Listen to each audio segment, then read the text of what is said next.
I guess we can start now. Hello, everyone, and welcome. So sorry for the delay. Let me put them in the. You're welcome to today's online session on childcare and education in BC. Thank you to everyone who's joined us today. Thank you, big thank you to every one of you.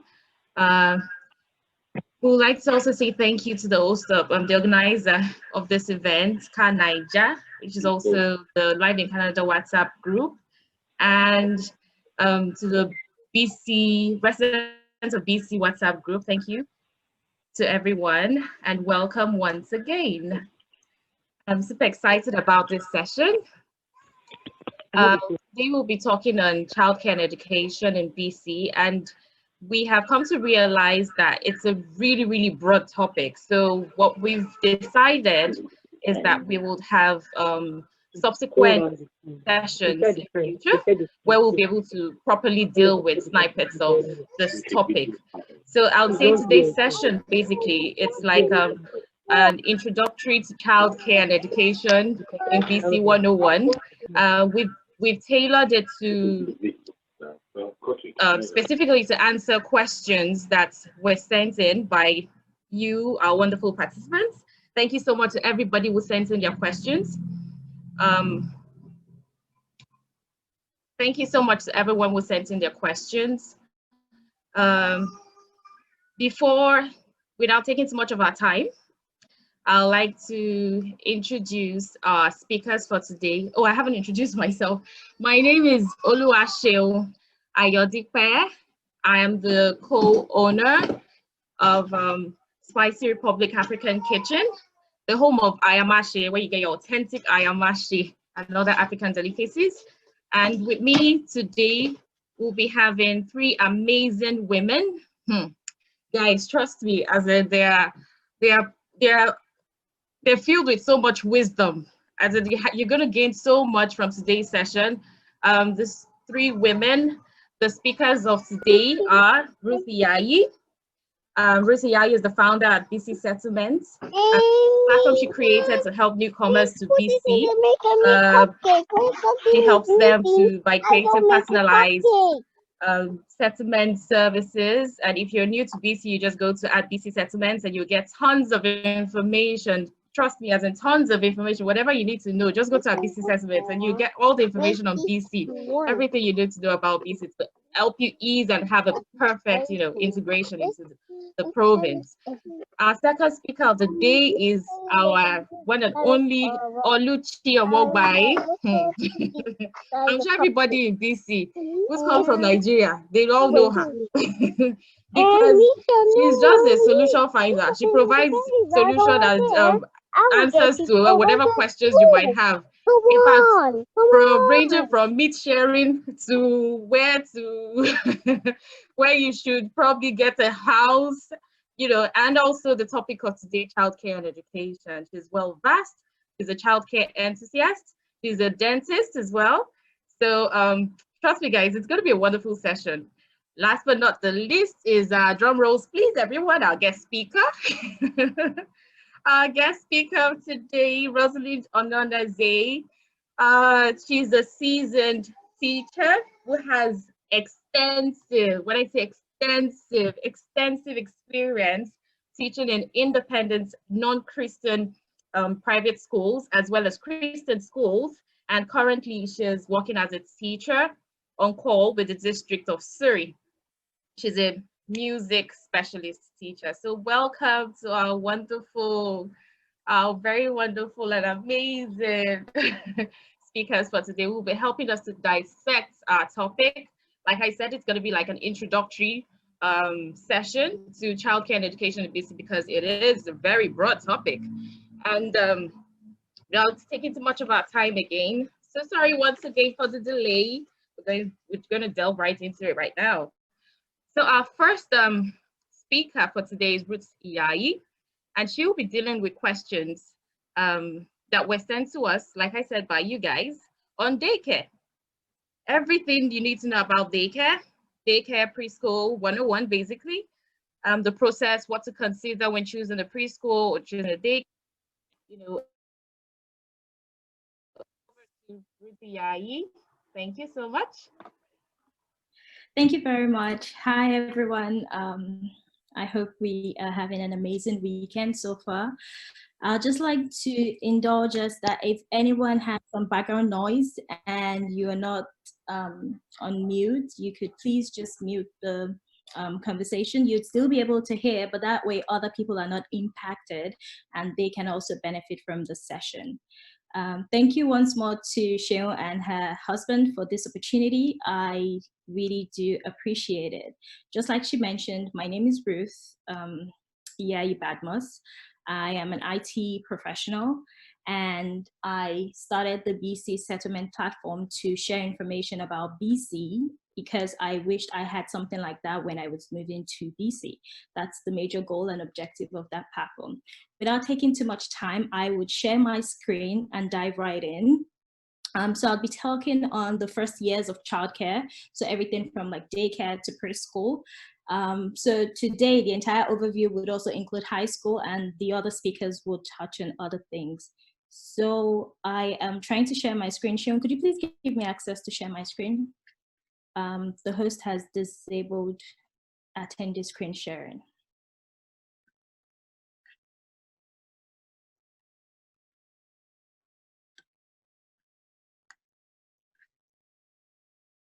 Shion, can you hear me?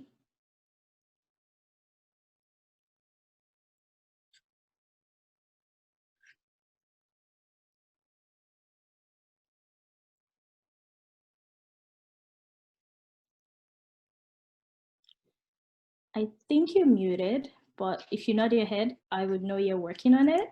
Can you hear me?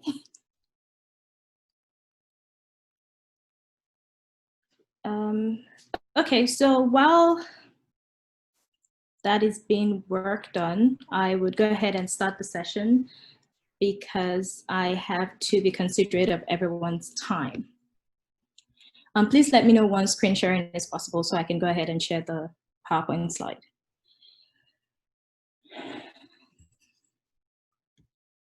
Okay, so before you select a childcare provider or you find a childcare option, you need to know what resources are available to you. You need to know the different options for childcare that are available in BC. On a very generic level, we have the family childcare, which runs from infant up until school age. And school age in BC, for those of us who are newcomers, is the year the child turns 5, which is different from Ontario and a couple of other provinces. So the family childcare can care for up to 7 children from infant up until school age. So that's an option. They're usually more affordable than a couple of other options that I would touch on. The second option is the most popular, which is the group childcare. So with the group childcare, it runs from infant until school age as well. But sometimes you have centers who stipulate that their policy is to accept kids that are 2.5 years old and above. So you would need to know what age range that particular center provides care for before you can go with that center. So that's for the group childcare. They're also called licensed centers. They're also called daycares. We also have the preschool option, and preschool can run anywhere from 2 hours to a maximum of 4 hours per day. Now, with the preschool option, if both partners have full-time day jobs, it can be very difficult to manage because you either have like a morning slot or an afternoon slot of 2 hours or a maximum of 4 hours. So that can be a problem. Sorry, I think the screen sharing was just enabled.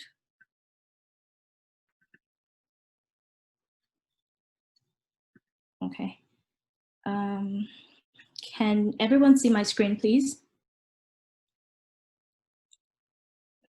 Hello? No, we can't. I think we're looking at Sheon's screen. Okay. I'm sharing my screen now. I'll just leave it shared while I continue the conversation. So with the preschool option, like I mentioned, it can run anywhere from 2 hours up until 4 hours per day. And there are many different options with the preschool. You have like Montessori learning, you have outdoor learning where they focus more on, okay, I'm sorry, this has popped up once more, so let me try. Can There we go, we got you. Oh, perfect, perfect. Okay. So I believe I am on the second slide now. Yes. Okay, now we're good to go. So with the preschool option, you have like Montessori learning, if that's what you're looking for. You have outdoor learning as well. So with outdoor learning, the focus is for the kids to learn through nature. So things like going into the woods, things like fending for themselves, adventure-based sort of preschool sessions. So if you have specific requirements, it's best to check with the provider before you commit. And also in a number of centers, preschool is offered as a combination with daycare. So because lots of parents need to work full-time, but they also want to be able to give their children the opportunity to be taught to learn. With daycares, they don't really do lots of formal training or formal teaching, but with preschool, they teach the kids some of the introductory texts that they would learn in preparation for kindergarten. So lots of daycares also offer preschool options. So even though you drop off your child at maybe 7 a.m. and pick them up at 6 p.m., sometime during the day, 2 hours or 4 hours is allotted to preschool work. We also have the LNR and RLNR, which stand for license not required and registered license not required. So with these two, it's a maximum of 2 children that one provider can take care of. With the license not required, the children are not, it's not necessary for the children to be related by blood. So it could be 2 friends, 2 children from different families, and that's fine. But with the registered license not required, it's a maximum of 2 children who may be related. So that's just the difference between the LNR and RLNR. Gosh, that's a mouthful. When you want to go with any of these options, if it's the LNR, you need to realize that it can function as a childcare provider, but they are not necessarily required to be licensed. So just bear that in mind. And then sometimes the moms or parents, dads, whichever one, if your child goes to kindergarten or is in any grade, the moms or dads or other parents may offer LNR or RLNR by the side. So it's always very useful to get in touch with the school office and find out what options are available. Another childcare option we have here in BC is the nanny. With the nanny, you have the live-in option. You also have the live-out option. So for the nannies, the price range differs. Like you can find the nanny for as low as $17 per hour. You can find the nanny for as much as $45 per hour. It depends on what you require the nanny to do. There are some nannies who would go ahead to do some of the laundry, light cleaning, they'll do meal prep, they'll cook food for the kids. So it all depends on what your requirements are. I would also like to mention that there is an option to bring in a nanny from your home country or any other country if you so desire. So if you feel it is more cost effective for you to bring in someone from outside of Canada, there's a program for that, and it's a very effective program. It's working and people do come in. There's also an option for nanny sharing. With nanny sharing, I believe it's a maximum of 2 families. All of these requirements change from time to time. Like we know in Canada, things change. So it's always best to refresh and have the latest information when you decide to go for this option. But with nanny sharing, 2 families can come together to split the cost of a nanny. And that's because generally nannies go within the range of $20 to $25 per hour, which may be expensive for one family to bear. So 2 families can come together to split and share 1 nanny. We have occasional childcare. Occasional childcare is usually from 1.5 years old up until school age. And with occasional childcare, it has to be not more than 40 hours in a month. So for the entire month, with occasional childcare, it's a maximum of 40 hours.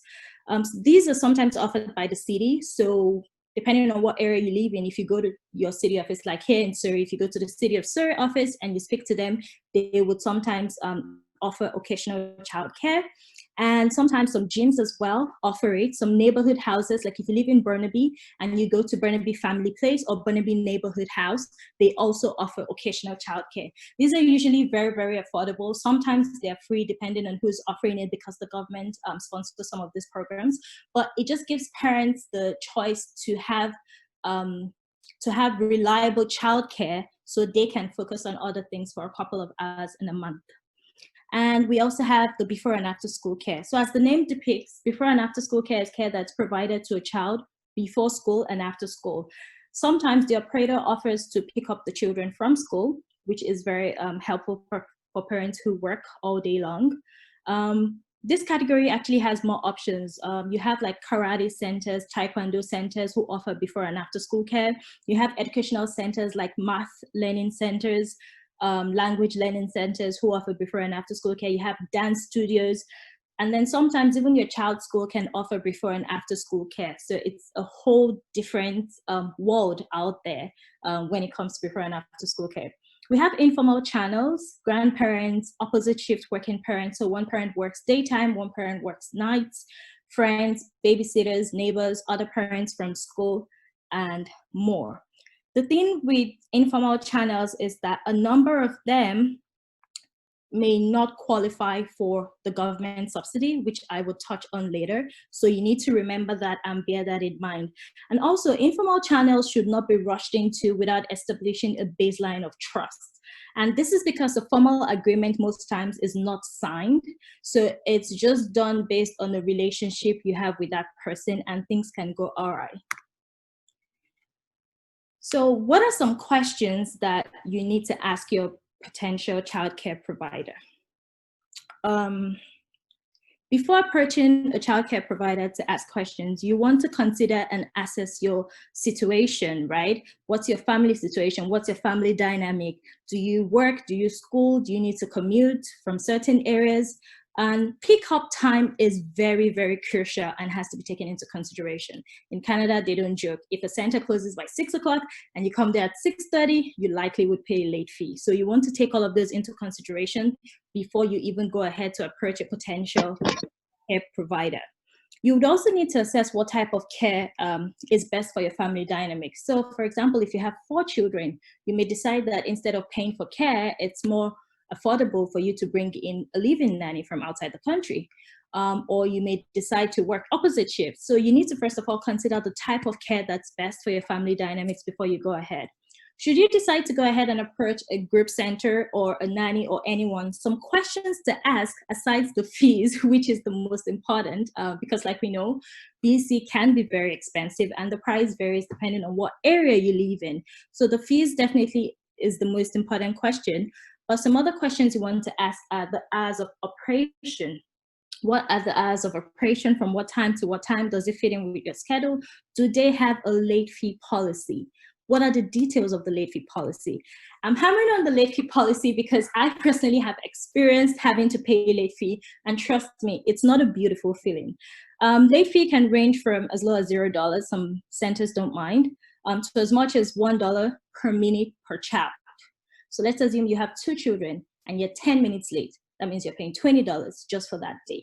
So you need to know what the details of the late fee policy are. You need to know what the hours of operation are.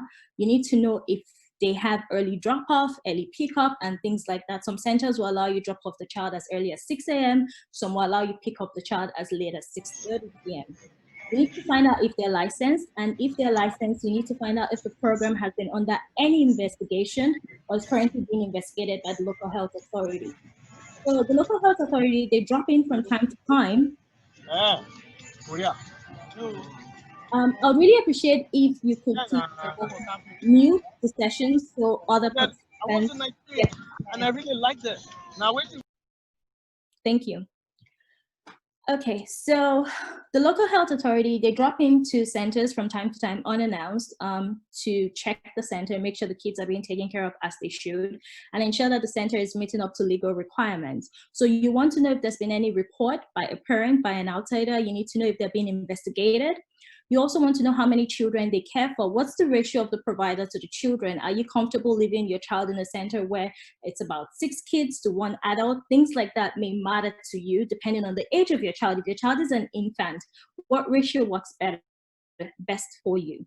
And then the ages of the children in the care as well. Say, for example, you decide to go for a family daycare and all of the kids are 10 years old. Are you comfortable leaving your 5 or 4-year-old in such a setting? Those are some of the things you need to consider. You need to consider what days they are closed. Now, this one is very necessary because some daycares or childcare centers like to operate with the school calendar. So what that means is that some of these daycare centers, they have Pro-D days, which are professional development days. They also close for like spring break, which is like 2 weeks. Some of them close several times in a year. And your vacation time may not match up with those times that they're closed. So you need to know what days they're closed. You need to know if they operate with the school calendar or they have their own calendar. And then depending on the center, they may still provide care for those days they're on break, but they just bill you per day and they bill at a higher rate. So you want to be able to have all of that information. And if you need to arrange alternative care for those days, you need to be aware as well. You need to know what childcare experience and training they have, if they regularly attend workshops, if the teachers get trained regularly, and what they do with children over a typical day and week. The summer times are usually different. Most of the kids, they take them out to the parks, to different places. You want to know what type of activities they engage in, if there are any special features for the program, and the arrangements if they're ill. So if it's a family daycare, for example, what if the provider is ill? What happens, or on holiday, or in case of an emergency? And do they encourage parent involvement? Some daycares are very big on parent involvement. That may be a problem for you if your workplace is not flexible. So you want to know before you get in what type of parent involvement is required. Can you visit whenever you wish? Not all daycares operate an open policy of drop-in. And that's because sometimes kids nap at different times and they do not want the nap schedules of the children to be affected. They feel it's also better to reduce the external stimulation that a child gets. So you may not be allowed to visit or drop in just at any time, even if it's to pick up your child. So you want to be aware of what their drop-in policy is. You need to know who supplies the diapers, blankets, meals, snacks. Some daycares provide meals, some daycares do not provide meals. For some daycares, it's optional. You pay a separate fee. For some daycares, they provide meals once in a month. There are many different ways that it can work. So you want to be aware of all of this information.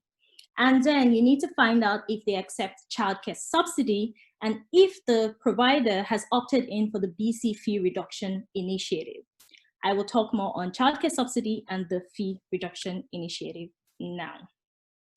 The childcare subsidy is sometimes also known as the affordable childcare benefit. This is separate. It's different from the monthly child tax that parents receive to help with raising children.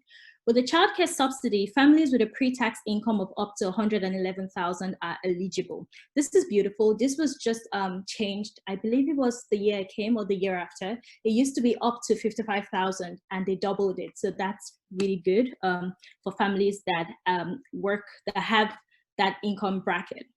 So the way it works is that the family, the parent, has to submit a form online if they qualify for childcare, and they will be assessed to see if they qualify for childcare subsidy. I put in some information on the screen. I don't know if you can see it. So the website is www.gov.bc.ca. Once you go to that website, you click on Family and Social Supports, Childcare BC, Get Funding, Affordable Childcare Benefit, and there's a calculator on there where you can estimate how much you may be eligible for. If the family pre-tax income is between $0 to $45,000, you receive full funding, and I'll explain what full funding means. But if the family income is between $45,001 to $111,000, you get partial funding.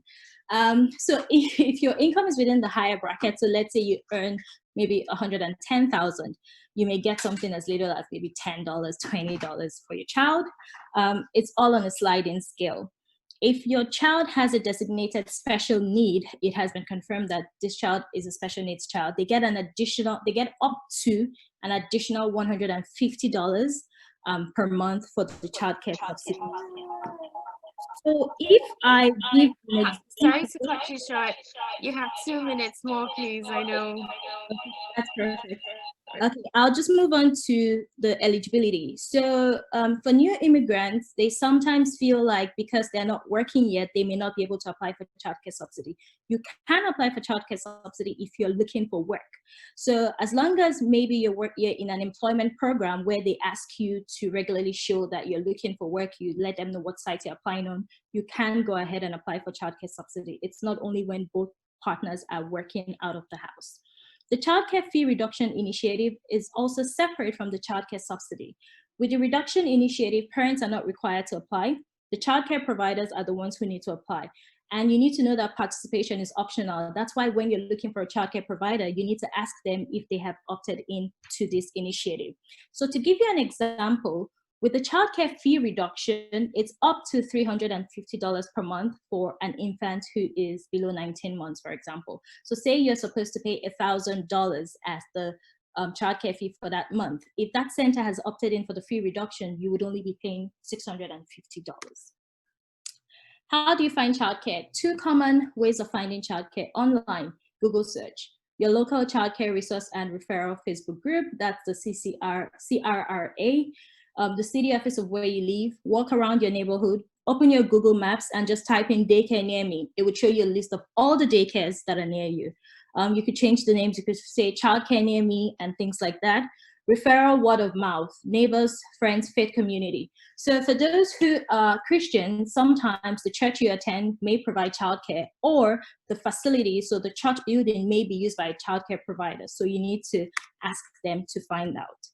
In conclusion, what are some of the things you need to remember? Waitlist. Waitlist can be very long here in BC, so you need to apply early if you're looking for childcare. Some of them require a holding fee. With that holding fee, it's not all of the time that it's refundable. So your family size can impact your decision to stay on a waitlist, as well as your school choice. If you want to go to a private school, for example, and they have a preschool, you may be interested in getting your child into that preschool program so they get automatic admission to the private school. Cancellation. Most daycares operate a 1 calendar month notice. If it's not up to 1 calendar month, you forfeit your payment for that month, so you pay extra.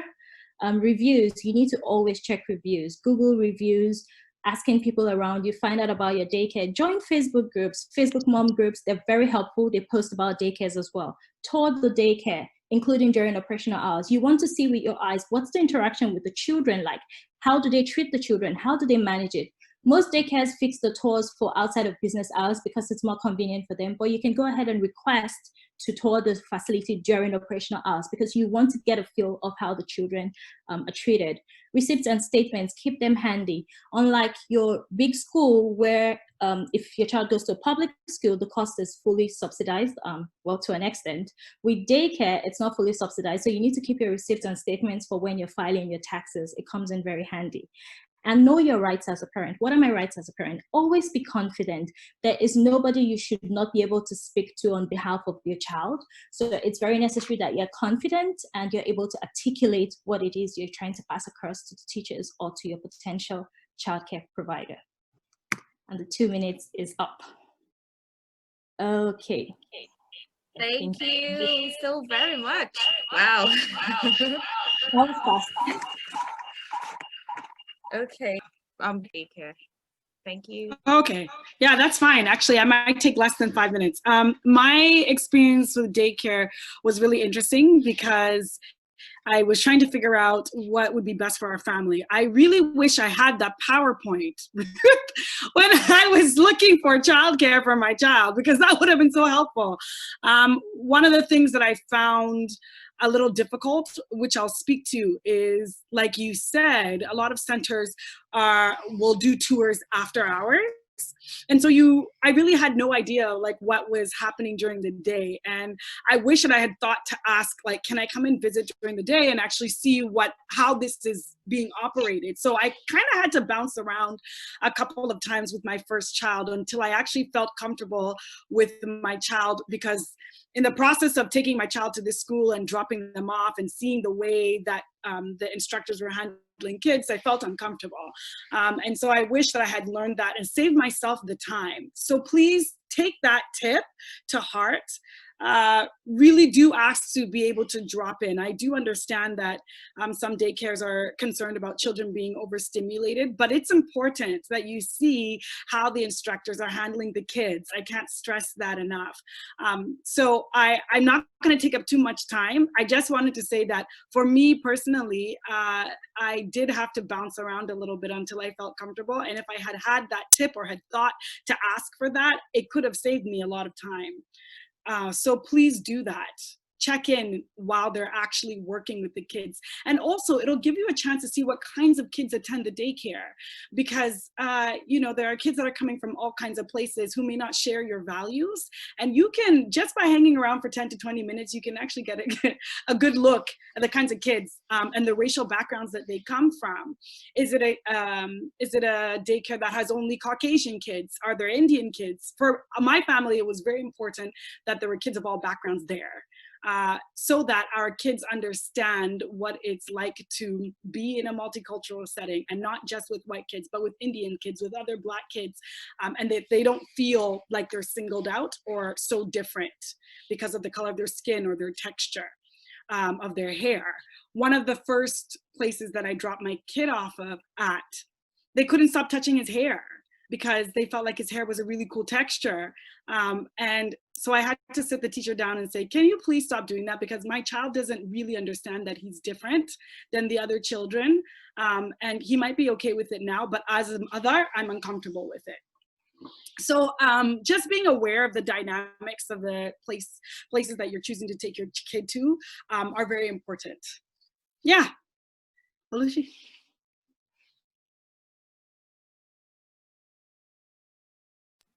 Thank you so very much. Okay, so we'd love to hear from Oluchi. Okay, yes. B and Rosalind practically has said everything I would have loved to say, but there's something I'd like to point out. As a new immigrant, sometimes you're very scared when you hear of how much you have to pay for daycare. It can be very, very frustrating. And then secondly, if you do not know the criteria to get to daycare, you could actually miss out. So as a new immigrant, I came in, I was pregnant, I really didn't know what to do, but I asked around, and luckily I found out that if I was registered in a government program, I could get full daycare subsidized. Now, that was a big deal for me. It was like a wow moment. It's like, ooh, what have I been waiting for? And then luckily enough, as I went to check daycare, there were two things I really wanted to find out about. I wanted to know about religion. Happens to be a big deal for me, but we're in Canada, we have different kinds of religion. But I really wanted to know the kind of daycare my kids would go to and who would handle my children. Luckily enough, I found a daycare and she happened to be Muslim. And I was more comfortable having a Muslim as a provider for my kids than maybe any other religion. And I think she had also registered with some government subsidy programs, like B said. So things were really easy. I found that very quick. And luckily also, I didn't have to wait. I didn't have to go through a waiting list. And having 4 children, I got to have $100 subsidy on every child, even after the government subsidy. So that is awesome, I tell you. So these are the things you really need to find out. Are you the religion of the child, of the daycare provider, if you want that? And the kind of people she had, I also wanted a daycare that had different kinds of race, Indians, Caucasians, Africans. I wanted that, and luckily enough, I kind of got that. And one very important thing, visit the daycare in their operational hours. Very important. You get to see how they treat the kids, how they talk to the children, when they change the diapers. Very important. If you have babies, sometimes they wait until you're knocking on the door. You see them running around trying to be good. No, visit them at the operational hours and make sure be bold. If you see something you don't like, nip it in the bud. Do not wait. Talk about it immediately. If the daycare would not listen to you, take it one step further. When I mean one step further, I mean you can actually report to the health authorities. I've had to report my daycare provider to a health authority, and they called her to order. And while reporting, there was one statement I made. I don't have a problem with how she takes care of the kids. She's awesome, but this is my problem. She would not listen to me, and I think she needs a superior to talk to her. They spoke with her, problem solved. We are back to being our best of friends. But mind you, they're not friends anyway. You pay them. But that's all I have to say, given the short time we have. That's about it. Thank you. Thank you guys so very much. I told you guys it's going to be a very, very awesome session and so much to learn in just very short period of time. Like, thank you guys so much. Moving on, we'll be talking on private versus public schools. A couple of questions, and we're going back to Ruth Iyayi to tell us more about private versus public schools. Which one would you, how to decide on which one to choose for your kid? Hey, everyone, again. How many minutes do I have this time, Shum? You have 10 minutes, please. Okay, so I will just put my Thank pen you. once more. Public school or independent or private school? The first thing I want to mention is that this is a personal decision. It doesn't matter what your friends are doing. It doesn't matter what your neighbors are doing. It doesn't matter what your family members are doing. It doesn't even matter what your church members are doing. It's a personal decision that you need to take for yourself, for your family. It depends on your family's situation, and it also depends on what you think your child needs. There are excellent public schools and there are excellent private schools. So now that I've gotten that out there, we can actually dive in. Everyone pays taxes. Well, almost everyone. I hope you all pay taxes. Everyone on this call actually pays taxes. So everyone pays taxes, and what that means is everyone already supports the public school system. The public school system is run on taxpayers' funds and government money. Anyway, government money also comes from tax. And the reason why the quality of a public school can differ from place to place is because of the catchment area that they may be in. So for those of us who already own houses in Canada, you pay your property tax every year. A portion of your property tax also goes to running the school of your area. So let's assume you live in an affluent neighborhood. Your property tax is higher, or depending on the type of houses in that neighborhood, your property tax is higher, which means a higher amount goes to the public school than in an area where you have properties of lesser prices. That's why some people try, by all means, if they cannot buy in certain areas, they choose to rent in those areas because those areas are generally affluent neighborhoods, which means that the public school is better treated. Well, that's the assumption. So when you're trying to decide if you should go with a public school or with an independent or private school, you need to consider your belief or your family background. For me, that was important. So I'm from a Christian family. I am a Christian myself, and it was very necessary for me that my children get that extra Christian touch. So in a public school, all of the Christian activities that happen, maybe you want to have Christian classes, excuse me, those have to be done on parent time. Excuse me, please.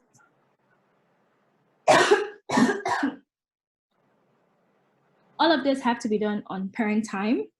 The school is not obligated to do all of those. So it was important for me that I have my children go to a school where the belief at home is also the same belief in school, ensuring that the background remains consistent. So we have different types of private school. You have Jewish schools, depending on your faith. You have Catholic schools, evangelical schools, Pentecostal schools, Islamic schools, like the list goes on. So you need to decide if that matters to you. Programs and curriculum. In a private school, they have a little bit more flexibility with the curriculum that they offer. With a public school, it's mandated by the government. Thank you. What that means is that the government basically works out the curriculum for a public school, but a private school, they have some flexibility and they're able to include some programs and some curriculum. And because they have the funding, they can include some programs that may not be available in a public school. Class size is another reason why families may consider a private school. The average class size in a private school is between 20 to about 25 children. Then a public school... Remove that wet slippers here. Remove it here. Remove it. You poured water on your slippers. Remove it. Could you please mute Chima? Thank you. I think it is Chima. Okay. So in a private school, the class sizes range between about 20 kids to like 25 kids per class. In a public school, it can be different. You can have very large class sizes, and some parents may not be comfortable with that. Networking is another reason why parents can choose to send their kids to independent or private school. because in an independent or private school, you do pay some amount of school fees, right? It's not fully subsidized by the government. It means that most of the people who are attending the school are people who can also afford to pay school fees. So what that means is that you're placing your child in a position to network with potential future business partners and things like that. So that's another reason why parents go for it. Budget constraints. In public schools, the government gives them money. So it means that there usually are budget constraints. In a private school, it doesn't mean that they don't work with budgets. It just means that they have less budget constraints because parents pay some amount of money. Teacher qualifications and additional certifications. For every teacher in BC, there's a minimum requirement for you to, there's a minimum requirement of qualifications and certifications you should have completed to be a teacher. In some private schools, they usually request for additional certifications. Some parents are more comfortable with having such teachers teach their children, and they get those options in private school. Flexibility as well as the policies. So private schools can sometimes offer more checks and balances. For immigrant families, they tend to prefer that because where we're coming from, we do have quite a good level of checks and balances from our schools. So parents like that there's a code of conduct that their children must follow if they need to remain in that private school. Private schools can expel you if you do not follow that code of conduct. So it's desirable to some parents to own that level of accountability for themselves and for their children, especially in a free country like Canada, where lots of things are legal that may not be legal from your home country. Access to teachers, principal, head of school. I have direct access to my children's principal. I have direct access to the head of school. I can send an email and expect to receive a response. In the public school, some parents feel like they do not have direct access. I personally believe that there really shouldn't be anyone you cannot reach or talk to. If there is a problem, you get it solved, you get it treated. Don't just cower down or wait because you're an immigrant. You need to be able to be confident. It also goes back to that confidence and knowing your rights as parents. You need to be able to defend your children. So irrespective of if they're in a public school or in a private school, you should ensure that you know your child's teachers, you know your child's principal. You don't have to be friends. It's not required for you to be friends, but you should know them. If there's an issue, your child's teacher should be able to reach you, and you should be able to reach your child's teacher. Don't necessarily be chummy, but at least have a working relationship with them. Ranking. For parents that are interested in ranking, there's a website where you can go to check the ranking of schools in BC. If that's important to you, you would notice that most times private schools come up top on the ranking than public schools. The ranking is based on many different things, including the educational abilities of the children. I personally do not hold those rankings dear to heart, but for parents who are interested in that, that may also be another reason to consider a private school. You need to also remember that there are some public schools that are very well ranked. They rank up to 10 over 10, so it depends on what type of public school it is. And then finally, tax breaks. When your child goes to a private school, an independent school, a Christian school, whatever name, you get a letter during the tax filing that you can use to reduce your taxes. That's very helpful, especially for parents who are in a comfortable tax bracket where you already paid a hefty amount as your tax. It can be very, very useful to get that tax break, which is also another reason why parents may choose to opt for private school. So I've shared a couple of reasons why you may choose a public school, you may choose an independent or private school, but I also need to reiterate, just like I said in the beginning, this is a very personal decision. It's dependent on your family situation. You need to know what works for you. Nothing stops you from trying them out. You can go from public to private. You can go from private to public. It all depends on what's best for your children. So don't be scared to explore. Don't feel like you need to choose only one path. Don't think of yourself as being in a box. Just realize that you're in a new place with new experiences and you should be ready to go on that new adventure. And always keep the welfare of your child forefront. That's what matters the most. This year, it may be best for your child to be in a private school. If you can afford it, do it. There are different private schools, and generally the Catholic schools are very, very great for parents because I would say they consider parents and their school fees are not usually as much. And that can also depend on if you're a parishioner, if you attend a Catholic church, or if you do not. You also have other types if you belong to a different sect of Christianity, like a Pentecostal sect. So there are different types. You can take your time, read reviews about them, ask people, explore, and just always remember it is about your child. It's not about any other family. It's not about you yourself all of the time. It is about what is best for your child. Wow, thank you so very much.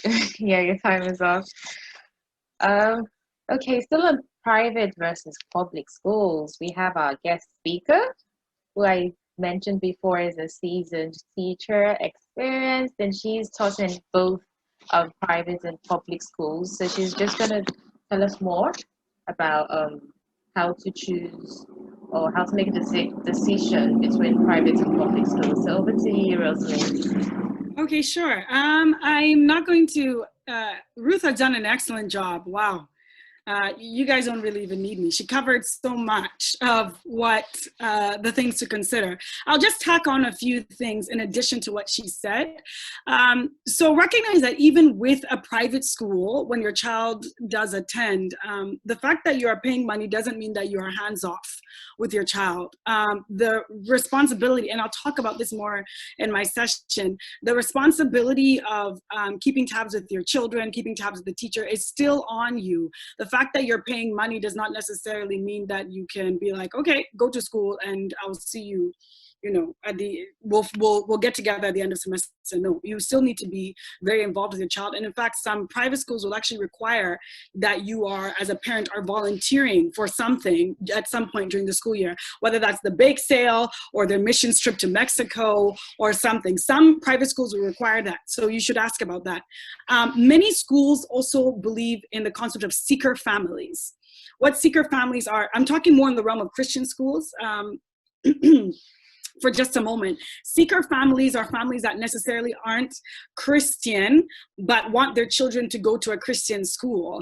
And so many schools that I'm aware of have a percentage of seeker families that they allow into the school.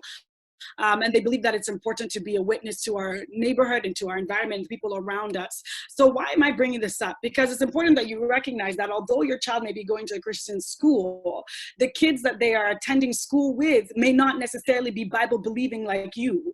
And so being cognizant of that, and still back to the hands-on parenting, you still have to have regular conversations with your child about what they're experiencing, who their friends are, what kinds of activities they take part in school, because you'd be surprised where some of these kids, the backgrounds that they come from.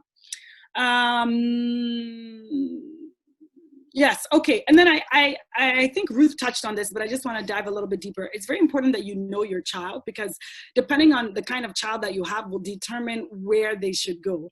I'll give you an example. I know a family who they have one child who is attending a private school and they have one child that's attending a public school because they happened to move from the area that they were, and the child that was attending the private school wanted to stay. The child that didn't want to stay wanted to attend a public school and was going into high school and wanted to try something different to get their feet wet. And they're thriving in that environment because this child is very outspoken, is very assertive, knows how to vouch for themselves and speak up when they feel that they're not being treated right. All of those things are really important because depending on the kind of child you have, a private school or a public school might suit their personality. Public schools, especially when it comes to high schools, tend to be quite large. At least let me speak for my district. I know my district, the district of New Westminster, and the district of Langley.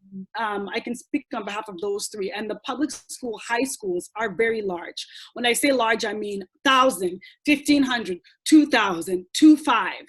And so being aware of the fact that if you have a child that's very shy and withdrawn and to themselves, a public school, if you want them to attend a public school, there's going to have to be some extra work on your part in getting them integrated. And we'll talk about that in the next segment. I think that's all that came to mind. Thank you so very much. Wow, this is really, really good. Okay, so we're moving on. We will be addressing the issue of iSchool. We got a few questions from some of us. Some of you guys just sent in questions on how to help your kid properly, your children to properly integrate into the iSchool system. So, and we also got a few questions from some of you guys asking about generally what the iSchool system is all about. So we have a guest speaker, Rosalind, who's going to delve right into that and tell us a lot more about it. Awesome. Okay. Thank you so much. Okay, so can everybody see my screen? Is that helpful? Yes, wonderful. Okay, so one of the things that I'm going to talk about today, I'm talking about high school, and I think at some point I'm also talking about ADHD. I'm going to kind of, they feed into one another. If you understand how the high school and the school system work, it will help you to understand the whole designation system, and not just with ADHD, but the spectrum, autism, et cetera, et cetera, et cetera. Okay, so I just want to put in some disclaimers. I recognize that moving to a new country, you will experience some culture shock, and it can be quite shocking to your system. Vancouver, particularly Canada, is a very liberal country, and so they really strongly believe in freedom and choice. And so depending on what country you come from, that can be very shocking, and that these new things can overwhelm you at times. But one thing I'm going to say, from what I've observed with parents who move from a different country here, those that are able to keep an open mind, number one, and those that are able to adapt are the most successful. When I say open mind, I don't mean that you take everything that is being thrown at you. That's not what I'm saying. All that I'm saying is that recognize that there are going to be some things that are different than your home country, and you're going to have to literally sift through some things and say, hey, we're keeping this for our family. It works for us. Nope, this does not align with our beliefs. We're throwing that out the window. And so just be aware of all of that, so that when you do experience some things that are shocking, you're able to quickly recover and adapt to your environment. Okay, let's talk about school in BC. So I'm not sure if any of you know this, but over the past, I want to say 5 years, this curriculum in BC has had a major overhaul, huge. So there's teachers that are still adapting to this new shift in curriculum. So we've moved away from the traditional model of teaching, which is what we call sage on the stage.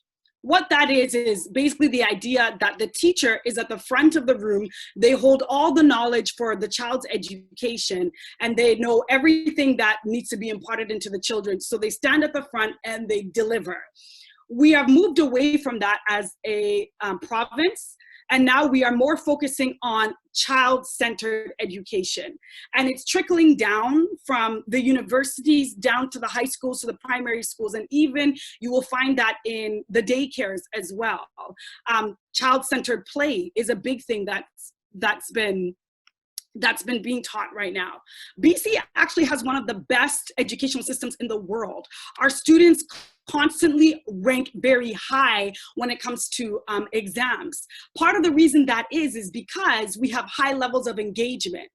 We believe that high levels of engagement are important to building a strong educational system, meaning that I can't just give a child a book and say, hey, read this book, and expect that they're going to ingest the information and take it with them for the rest of their life. They need to actually actively be engaged in the learning process. When they are, they learn better. Not only that, but it transforms them as they learn. So we've moved away from that model, and now we're kind of into the model of transformational learning. Okay, so the idea is that we want the whole kid to mature as they learn, and it's no longer about kids being able to spit out information verbatim. So before, what we were finding, the traditional model of learning, is that kids could tell you random facts. So it's all fact knowledge, it's all in here. They can tell you what the square root of this is. They can tell you what happened in history on this date and that date. But what we found is that it wasn't bridging and crossing over to who they were as an individual. So, and actually, those of you who are Christians or believe in the faith, it's the same idea, right? The Bible talks about in James how we cannot read the Bible and then go away unchanged. We're like a man who looks in the mirror and and forgets what they look like. It's kind of that same idea that they're trying to implement in their ungodly way, which is that we want kids to be changed as they learn. As they learn, they're being transformed to be better people, better citizens of society. Maybe it's a bit of a selfish outlook because they really want to produce better human beings, but maybe it's not, because at the end of the day, better human beings make better social decisions, which impact the world around us. Okay, I've talked about that. So now, what does this mean? I feel like I've thrown a lot of words and concepts out to you. What this means now is we're now trying to teach our kids more concepts as opposed to factual information. The facts are important, but the facts are going to be embedded in the concepts. And it's also going to be now a competency-driven curriculum. So this talks about, this lends itself well to how we're assessing our kids. Let me give you an example. Okay, so before, let's say I'm doing a unit with my kids on the different type of rocks that they can find in their world, okay? Before, maybe I would have said to the kids, okay, we're in with the textbook, we're on this page, who wants to read? So-and-so, you go ahead and read, and children, as we go along, take notes, or youth, as we go along, take notes. Now what we realize is what actually helps children to learn better is taking them outside and showing them the different kinds of rocks. We can read the textbook, but they need to apply it to something that they actually know. So, hey, pick up this rock. This is a sedentary rock. What does it look like? How does it feel? Toss it in your hand. Is it heavy? Is it light? That's what they call like experiential learning. Okay, so how does this translate over to how we assess the kids? I'm going through this because it's important to you to know as parents. So now, what this means is that when we are assessing our kids, or when we are testing them, they've even stopped using that word. When we are assessing them, we're assessing them based on their competency as a whole human being. And here are the different competencies. Now we are looking at, can a child communicate well? Can they collaborate? Can they work well with other people? Now we're looking at how they think. Can they think critically? Can they also think creatively? We're also looking at personal and social development. Are they aware? Sorry, you might hear my kids in the background. Are they aware of the fact that there are other people outside of themselves who are from different cultures, who are from different backgrounds? And do they themselves have a positive view of their own cultural identity? So now, when we're planning our units, we're no longer just saying, hey, we need to teach you this unit on rocks. Now we're talking about why rocks are important to our environment, how they can contribute to weathering, to storms, what happens when rocks fall from high mountains, how does that impact us in Vancouver? So you see that learning now is much more holistic. Okay. So what does this mean for your child? This means that your child is not just being assessed on a test. I'll say it again. This means that your child is not just being assessed on a test. Your child is being assessed 24/7. When they're in school, their behavior, what they say, how they say, they need to demonstrate that they can communicate well, that they can work well with other kids. You see, in the traditional model of learning, I teach you and you spit the information back to me. That doesn't work here anymore. Now, it's, I want you to discover, and as you discover, tell me what you're learning. I will help guide you in your learning process so that when you have false information, I don't tell you that you're right. But now I want you to use this learning to impact who you are. So I'll give you an example, the rocks unit. We're learning about the different kinds of rocks. Okay, so you've learned that these types of rocks provide this type of climate. We get these types of rocks from this kind of climate. So now you know in Vancouver why we have these types of rocks. What does that say to you about how you can be a responsible person in your environment? Are you throwing garbage on the floor? How does it affect your weather? How does it affect your social environment? How does it affect global warming? So you see, it's now the learning is transformational, which means that there are times when your child will be on the playground and will do different things and will say different things. There are times when your child will be eating lunch, how they behave when they're with their other peers. This is being assessed, okay? Because we call it social interaction, personal social interactions. Okay, so that means that learning takes place everywhere. Not just in the classroom. It takes place on the playground. It takes place on field trips. It takes place on subjects outside of your core subjects. So this brings me to my point, which will help when we're talking about ADHD and other designations, really. Students, teachers, parents, guardians, they all share the responsibility of the ongoing development of the child. That means there's a responsibility on the part of the child to learn. There's a responsibility on the part of me as a parent to make sure that the learning environment is being fostered. There's a responsibility on me as a teacher to ensure that I'm creating a learning environment that is positive and going to help the child. So now that you have this understanding of we are a team, it helps when you have issues between you and your teacher. I love what Ruth said. She said, it's important that you go in and you meet your teacher. Yes, it's very important. In some other traditional models of learning, it wasn't as important. You give the kid their homework, they go home, they do their homework, and they come back. Now, that's different. Okay, what I've noticed, I'm just giving you guys the tips and the tricks that I've noticed in the years that I've taught. The parents that are communicating with the teachers are the kids have a higher success rate. The parents that are asking, hey, I'm just checking in. How's my kid doing? Hey, they wrote a test. I saw that they got 68%. What could they have done better? Was it something on my part? Was it something on the child's part? Was it something on your part? Let's dialogue about that. Now, obviously, the teacher doesn't want to be doing that for all 30 of their kids all the time, but it's okay to kind of check in, and it also helps the teacher feel confident and secure about what's going on at home and the fact that you're on their side, that you guys are a team.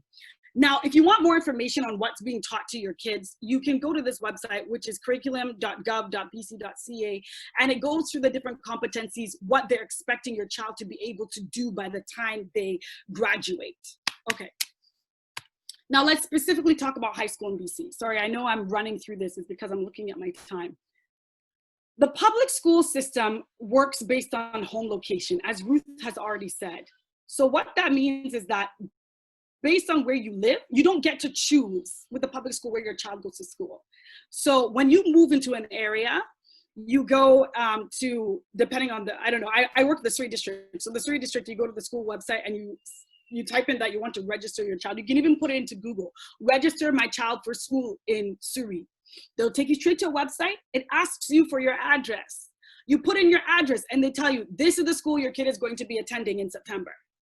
Once you register your kid, then you'll start to get information from the administration about certain days of the school, like Prodi days and like pajama days and whatever else. Okay, those are really important that you note down.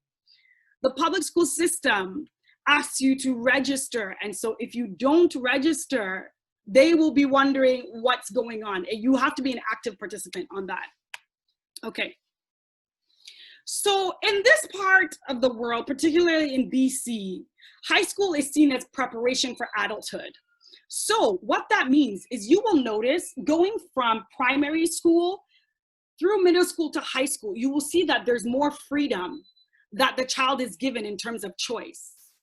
In primary school, is there a choice? There is very little, like K1, 2, 3, there's not a whole lot of choice. The teacher decides what you're going to be learning. Today we're doing math, and then we're doing language arts, and then we have recess. Then when you go up to middle school, they start to get a bit of choice. Now we have fine arts. So do you want to take drama? Or do you want to take recorder? Or do you want to take, I don't know, whatever. Do you want to take art? You get a choice of what you want to do. The idea is that they are trying to prepare kids for the real world. Because once they get to college, oh my goodness, it is completely free. I mean, if you don't want to show up to class, you don't have to show up to class. Nobody's taking attendance. It's up to you. So instead of just taking kids from that 0 to 10, they try to gradually prepare them for the real world. It's a chance for kids to also explore the things that they're interested in. Like I've said, research has shown kids are more successful when they are actually engaged in the learning process. So if they're interested, they're more successful. That means that as a teacher, I have to try to do what I can to engage students even when they're not interested in the subject level. And we know that they need to learn certain things. Okay. Here in this part of the world, we have something we call core subjects and we have something we call electives. I'm going to talk about core subjects. So in order to graduate from high school, there are credits that are required in BC. It's just like college. When you choose the program you want to go to school for, they send you a package, and a part of that admissions package is they list the number of credits that you need. In high school, it's the same thing. Some of those credits are required, and they're what we call core subjects. Those core subjects are a language, usually English, although depending if your kid goes to a French immersion, it might be French or whatever. A math, they have to take a science, and they have to take a social studies. Okay, those are what we call core subjects. Now, even within that core subject spectrum, grade 10, grade 9, 8, 9, 10, they are required to take certain courses. When they get to 11 and 12, they get more choice. Again, we have something we call CAP.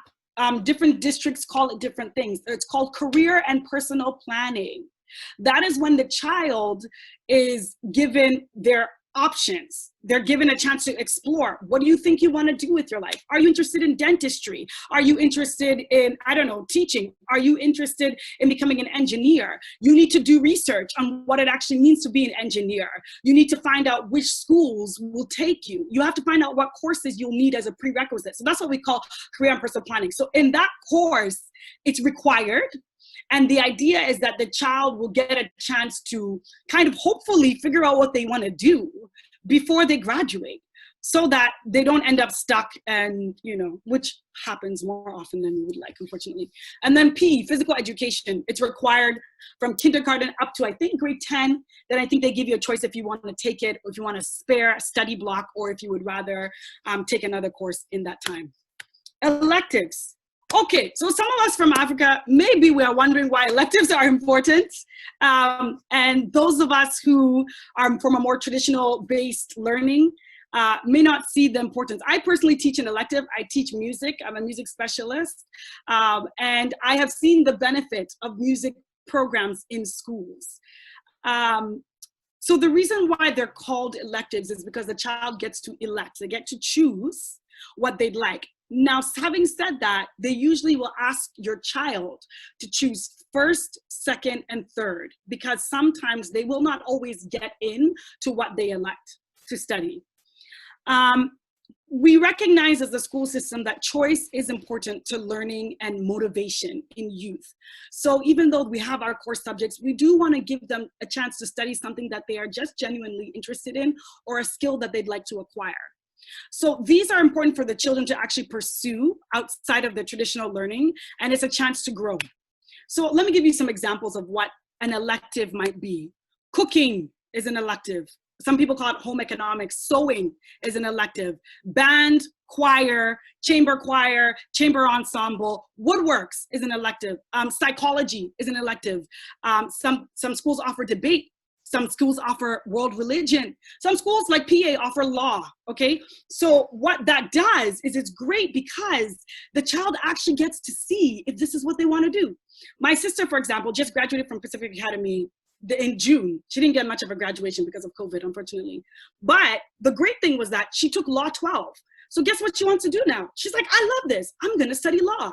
So now she's applied to UBC and she got in. Right? So it gave her a chance to actually get her feet wet, because she knew that, oh, I'm not really into science. I'm not really into math. Okay, what are the other options out there? Electives will give you that chance.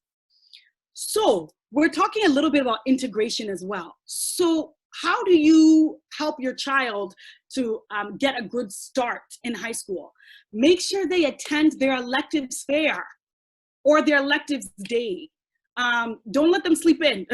Wake them up and get them out of bed and get them there. Usually in the district of Surrey, at least, let me speak for them, they will set up a bunch of booths in their gymnasium, for example, and every teacher who teaches an elective will be lobbying for their course.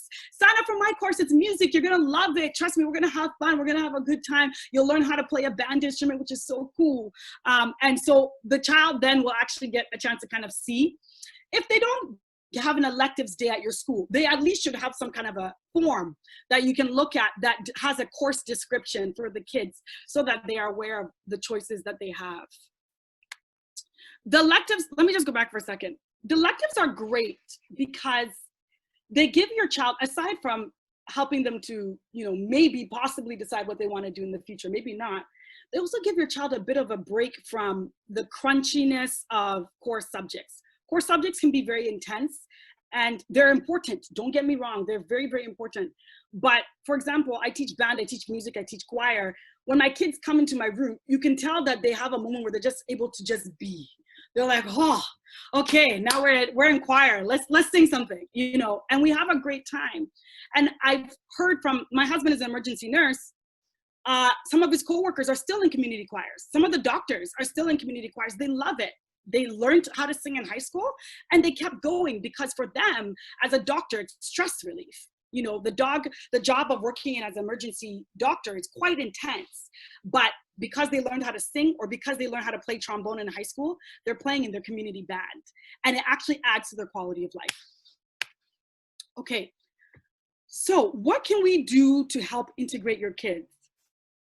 The first thing I would say is make sure that you get your child in touch with an advisor. They have this at the college level, but they also have this at the high school level. Some of them are peer advisors. So some of them are students who actually volunteer to help new students come in. This is really important because not only will this advisor kind of act as kind of like a buddy, if anything ever goes wrong, I've seen in many cases where kids are even being bullied, they go to their advisor because they're able to, especially in high school where there's so many people, so many different classes. Some of your classes are in portables, some of them are in the main building. It helps to have that one person throughout your education where you can literally ask any question. So when you get to the school and you get your child registered, one of the first questions you should ask is, who can be an advisor to my child? Do you have peer advisors or do you have counselors or somebody that my child can talk to that will help them decide and hone in on their courses? Another reason why advisors are important is because the advisors will actually help them with their career later on. So let's say you realize that your child is very gifted in sciences, computer science, for example, and that's what they decided they want to study. The advisor will actually sit down with your child and say, hey, these are the schools that offer computer science, SFU, UBC, Langara, or whatever. They'll list all the schools. Then they'll say, this is how much the application fee costs for UBC. This is how much the application costs for Langara. This is how much and not only will they do that, they will say, hey, you're in grade 10. This is a year where you need to kind of make sure that you're taking requirements for that program. If they don't take the requirements, which are prerequisites, they can still take them later on, but it would save them time to not have to play catch up. They can go straight into their program. So the advisors are really, really important. Encourage your kid to ask questions, okay? Because as they ask questions, they will learn more. Some kids are very shy and they're afraid to ask questions, and some of our cultures actually teach kids that it's not respectful to ask questions to adults. But in this part of the world, kids who ask questions are actually seen as smart. It's very crazy. Okay, social gatherings. So we're talking about integration. Try and see if there are cultural social gatherings from the country that you're from in your area. I know, like, I'm from Ghana. Ghana's association always has things every year. If at the very least, there's Ghana Independence Day and there's a Christmas party, okay? You go, you can attend those. Your kids will see other kids that are also from their skin color, from their country. They will hear their language being spoken. It's so important. It does something for the heart, right? And then they can actually meet other children who are also from your background. That actually might help them when it comes to high school integration. I've seen some kids who, you know, from Iran and from Iraq, and they get into their social gatherings and they meet other kids and they actually study together, you know, because they can relate to one another. Again, the clubs. I can't stress this enough. Encourage your child to join a club. Some of the schools, a lot of them actually have Christian clubs. So if you're a Christian or if you're Muslim, I don't know the kinds of people we have on here, encourage your child to join that club because that might be a place that is a safe zone for them in the school, during the school day.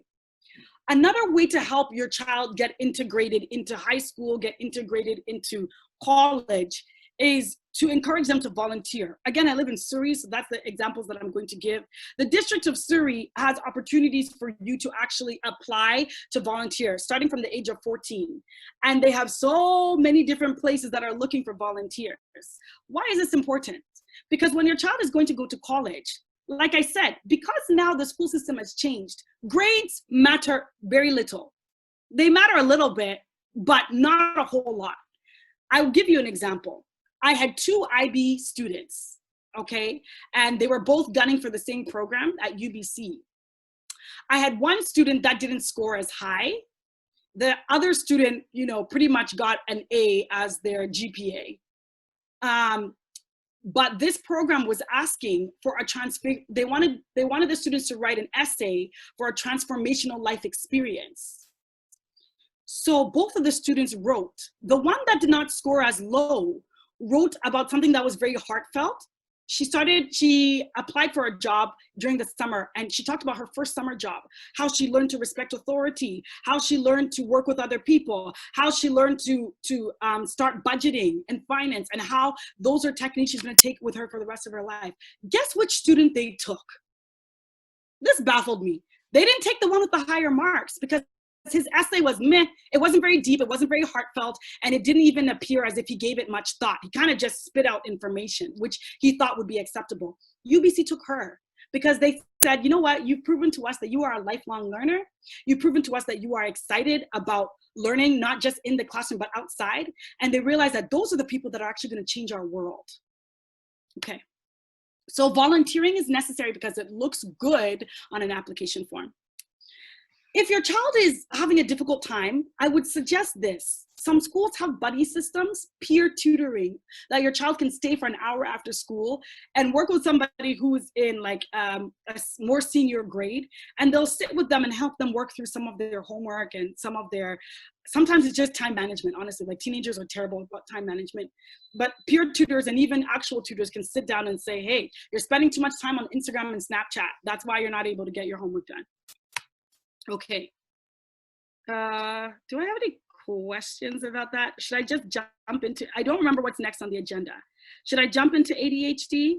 Oh, okay, before we do that, you do have a question in public school. Someone's trying to find out if it's obligated by the public schools to take a child as long as the child lives in that catchment area, or do they have the right to refuse a child? If you are going to, do they have the right to refuse a child? Yeah. Oh, that's a different question than what does the school have a right? They would have to have a really strong reason for why they're refusing the child. Like a really strong reason. So I don't want to say no, because I'm sure that there are circumstances, but they really try to make sure that the child is attending the school that's in their area. Off the top of my head, I can think of a couple children who got expelled. So they had to attend another school in another place. But even then, the school was like, okay, we'll take you on, but you better behave type thing. So it's got to be an extenuating circumstance for them to reject a child. Okay, thank you so much.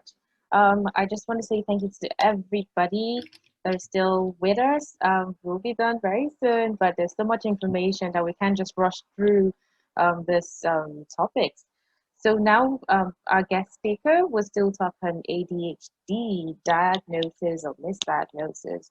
I'm sure quite a number of parents are interested in learning about this and ADHD. For those of us who don't know, attention deficit hyperactivity disorder. So over to you, Rosalind. Okay, I'm gonna try to skip through this as fast as I can.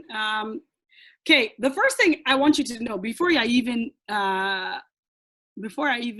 start this about what ADHD is, one thing you need to understand is that the teachers cannot diagnose your child. Okay, I repeat, teachers cannot diagnose your child. We actually don't have the certification to do that.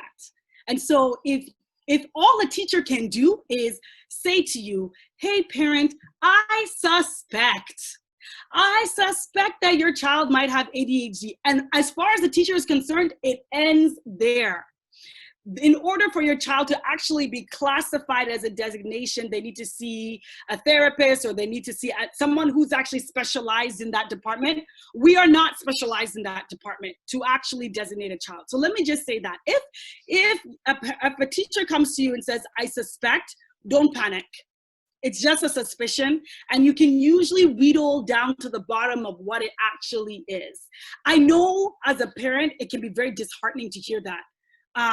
Because nobody wants their child to have a designation.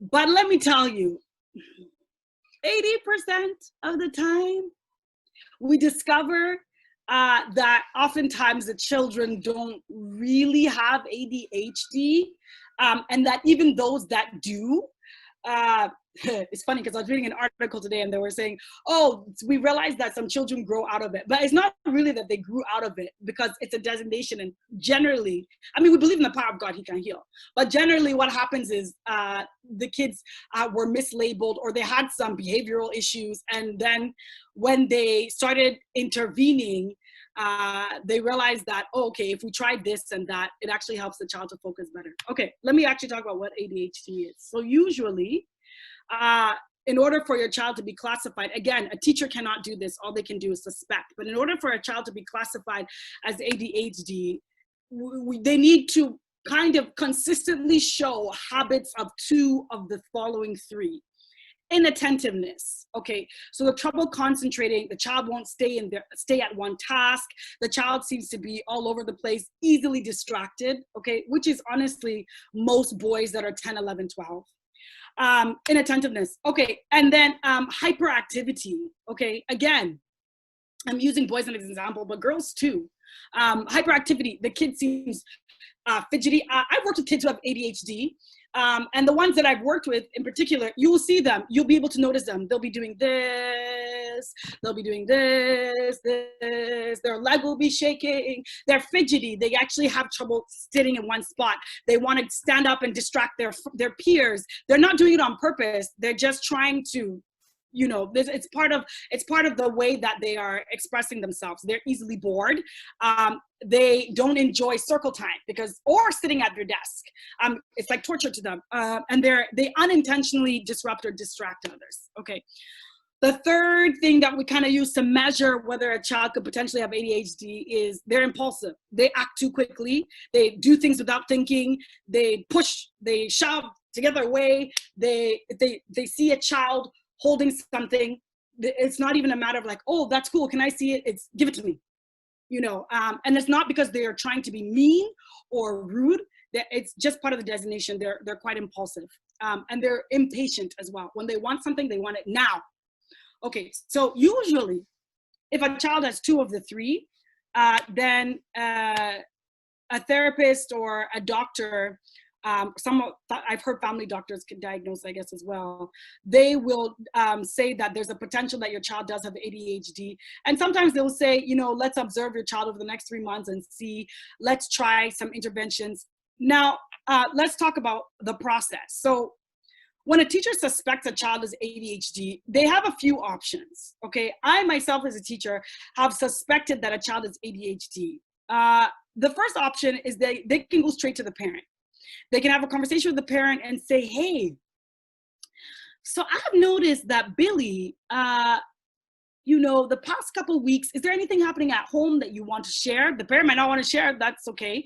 I've just noticed that he's been super restless, and he doesn't enjoy circle time, and he seems to be, you know, quite impulsive. Have you noticed this at home too? Okay, a good teacher will have that kind of conversation and not, your child has ADHD, go get him tested. That's not what a good teacher is supposed to do. And if any of you have experienced that, I apologize on behalf of them. A good educator will want to work with you and not make you feel as if it's something that you've done wrong or something that the kid has done wrong, or make you feel like it's final. Because again, we cannot designate. Okay. Building a bridge is important. So a teacher can do that. Now, what a lot of teachers will do, which is also another option, is they will observe the child for some time, and then they will collaborate with other teachers. Now, not in a bad way, but just in a way to say, hey, art teacher, for example, can I ask you a question? Is Billy irritable in your class? Does he have trouble focusing? And what's interesting, which I have experienced personally, is that other teacher will say no. And I'm like, oh, so that tells me a couple things. Either Billy really enjoys art. Art is calming for him. You know, so as a teacher, we kind of we're supposed to do some investigative work. Some parents choose to go straight to some teachers choose to go straight to the parent, but again, it depends on your relationship with the parent. but I choose to go this route just because I want to make sure that before I go and worry a parent and say that this is what I suspect, that it's all around, that this child is also having this issue in PE. They're also having this issue, you know, everywhere else and not just in my class, because it's possible the kid doesn't like my class, or he feels that the style I teach is boring, or he just, for whatever reason, just can't relate. So this is the process that is supposed to happen. Okay, so after that, let's say the teacher has I have a conversation with Billy's mom, and I say, hey, so I've spoken, I just want to know if you've noticed these things at home. I noticed these things in my subjects. I did speak to the art teacher as well, and she did say that, yeah, sometimes he can be a little, you know, whatever. Do you notice this as well? And the parent can agree or disagree. Let me say this again. The parent can agree or disagree. The fact that teachers think that your child has a designation does not mean that your choice is out the window. You can say, hey, teacher, thank you for that information, but we're going to continue as usual. Teachers may not like that, but that's the reality. You're the parent. You have the choice. You have your rights. They cannot force medication down your child's throat. They cannot force your child to a therapist. It's up to you. Now, many parents will choose at that point to indeed seek testing for their child, which is okay too. And I believe in many situations there's funding for that. And oftentimes the person who's doing the testing will come in and just observe your child in the classroom environment and see if they see what the teacher sees as well. Because you don't, again, just want the teacher's opinion on your child's behavior. People who have specialized in this, they actually know what ADHD looks like. I mean, we think we know, but we don't work with those kinds of kids 24/7. These people do. And so they come into the classroom, or some of them even will call you to their office and give the kid kind of school-like activities like, hey, Billy, why don't you go, let's do this math sheet together. Let's see how he does, type thing. And then usually, at least in my experience working with kids who do have this designation, after that's done, this is quite a process, by the way, the specialist can do a couple of things. They will either say, hey, you know what? They may have ADHD. Let's try some strategies first and see if we can eliminate that. Or they might say, yeah, they do. Let's try some strategies to help cope with that. So usually what they will do is medications on the bottom.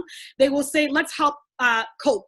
Let's help your child cope. Let's give him, I have many of my children they don't sit in a chair. They sit in a bouncy ball because it helps them to kind of distract them and manage their focus. Some of my kids have fidget spinners that they use. Some of them have different sound blockers, you know, when they're working so that it's quiet, so that they can focus. There's so many different mechanisms that they use to help the child to see if really the case is ADHD. Okay, so then they have behavioral strategies as well, where they can bring in an educational assistant, an EA, to work with your child. My sister, for example, she doesn't have ADHD, but she did have some learning blockages. She had a lot of anxiety when she had to actually come time to write a test, where she would study.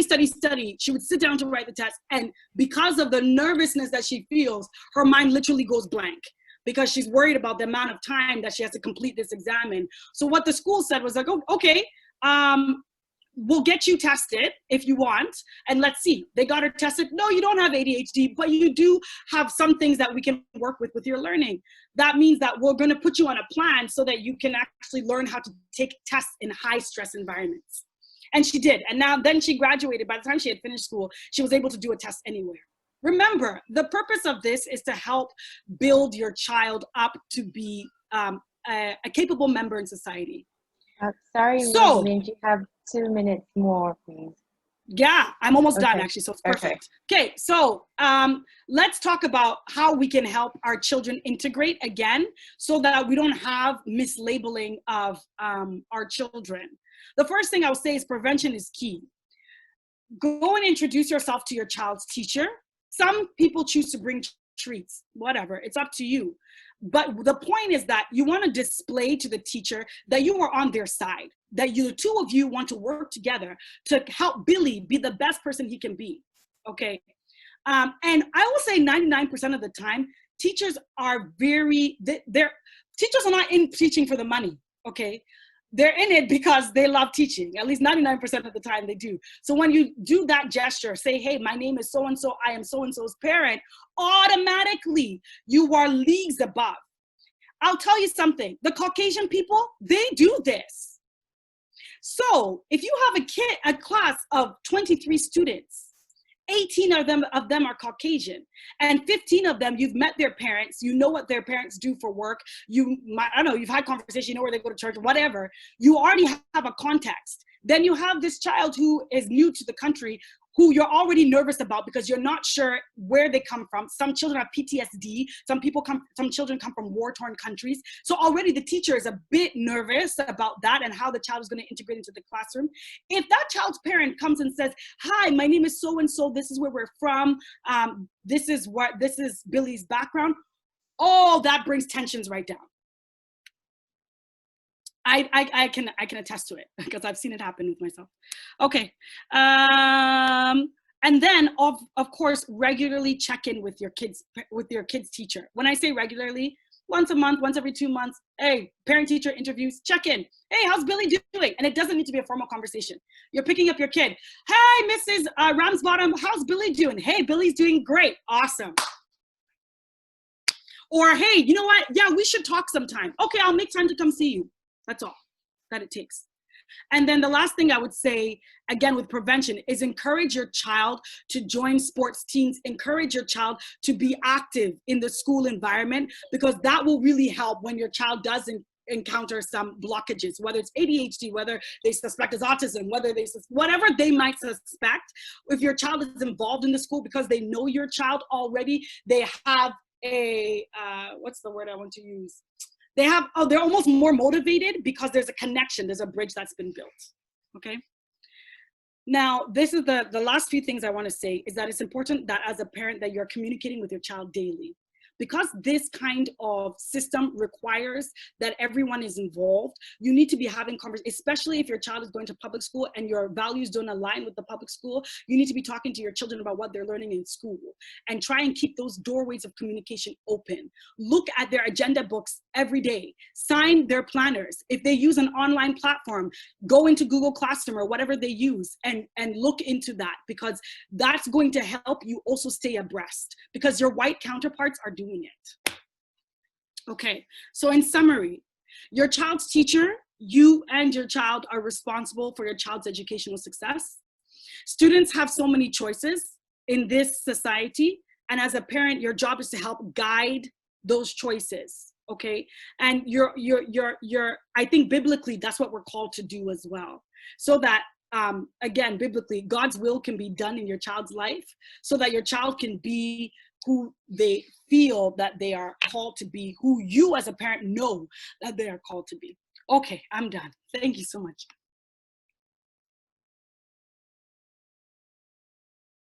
Thank you. Short period of time. I hope we're enjoying ourselves. Thank you to everyone who's still with us. We would like to have Oluchi Omogbai shed some more light on her personal experience, perhaps with the issue of ADHD. Over to you, Oluchi. Hey. Okay, thank you very much. Rosalind did a lot of work on ADHD, but I also like to say something. Let us remember that Rosalind is a teacher, and she's going to tell us about a teacher's perspective, which is very good. But then as a parent, when you're told your child has ADHD, or the teacher kind of implies your child has ADHD, the first thing you do sometimes, you panic, you freak out. But like Rosalind said, prevention is very important. And sometimes the teacher just doesn't come around to say your child has ADHD.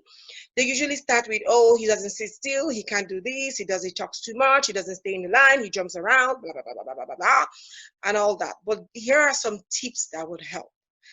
I had a 5-year-old when we came into Canada. He's 7 now. Okay, he was just about school age. And first time I came in, I noticed the teachers tried to say things like, he doesn't sit in the line, he doesn't wait for me to talk, he doesn't wait for me to finish, blah, blah, blah, blah, blah. The first thing I did was, I would advise every parent to do that. Hype your child. hype your child a little. Back home, we are very, very humble. Let me use the word humble. You do not want to blow your trumpet. You do not want to come across as being proud, but sometimes you need to hype your child. Fortunately, my child could read before we started school. And then one thing I had as an advantage, when the teacher says, oh, he doesn't listen in class, blah, blah, blah, like, can he read? Does he sit down to read? When you do quiet time, does he read? And the teacher said, oh, yes, he can read. That's quite impressive. Where did he school? They were like, oh, he schooled overseas. Guys, Nigeria is overseas. Eh?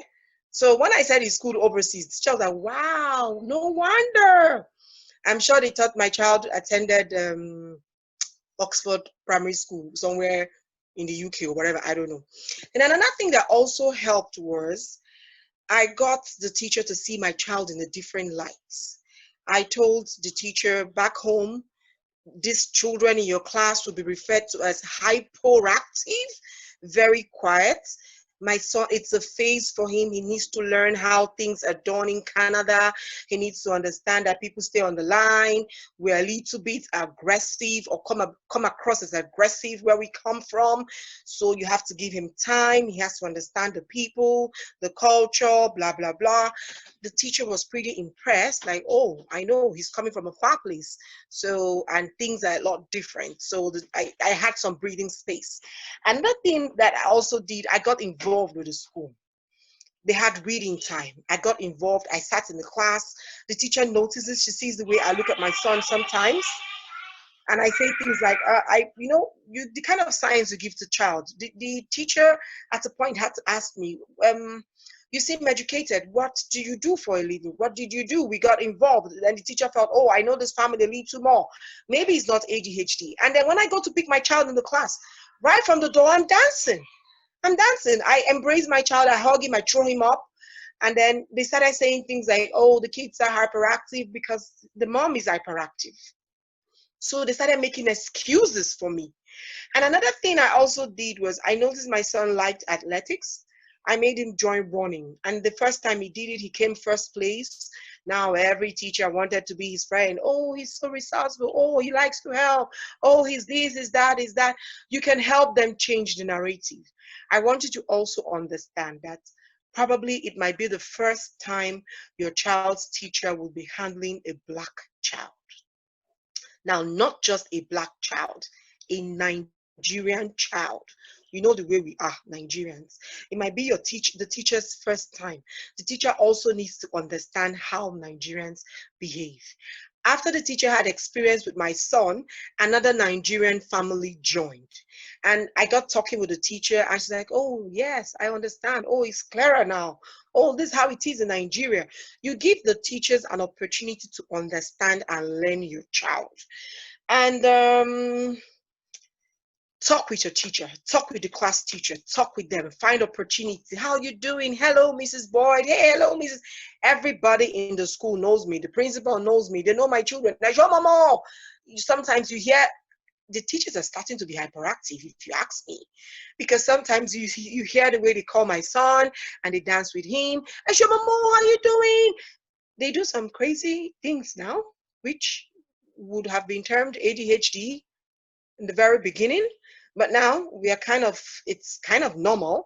Now I tell them my kids are changing school. Oh no, he's so social. We can have fun.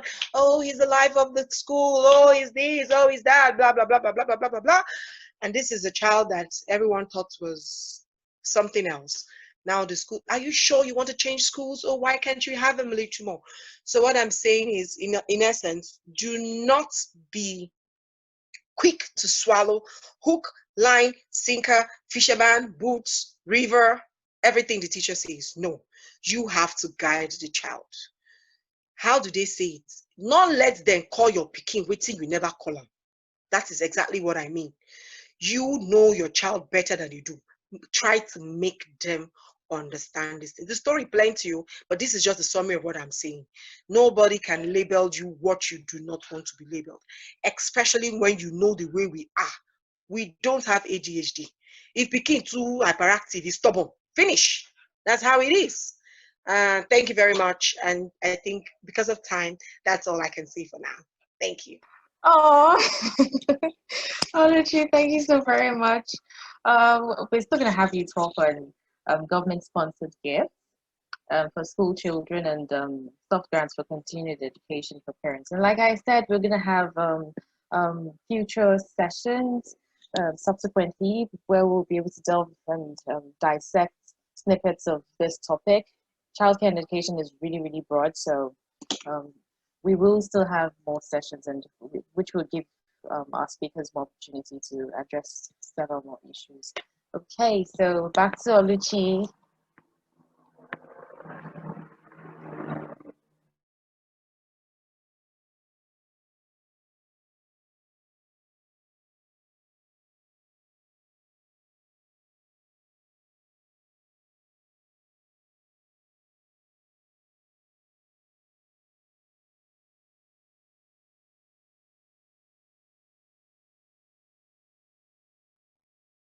Okay, I try to share the PowerPoint I have, but let me talk from my head.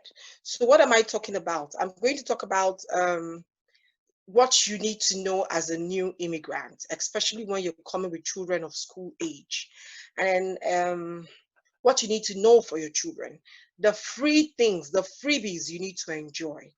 I do not see any reason why you should pay for something that has been paid for you. You know, they say salvation is free, but you have to work for it. This one, you don't have to work for it too, though it's not as free as salvation. So what am I talking about? There are free programs that the government has for immigrants and their children. Fortunately, unfortunately, some of this immigrants, we do not get to know about it. I was enlisted for one of these programs, but unfortunately at that point, an Asian staff of the government took out my children's name from the list, and so we didn't benefit that year. But fortunately enough, at the same time, government employed an African lady, and then the African lady took it upon herself to look for African names on the list. And then when she got African names on the list, she re-enlisted us for this program. So what am I saying in NS? Many people never really knew about it because somehow, there was just one or two persons that did not see any reason why maybe some Africans should enjoy it. Sorry to cut you short, Oluchi. You could try sharing the PowerPoint now, please. Okay, let us see if I can share it now. Let us see. Oh, shoot.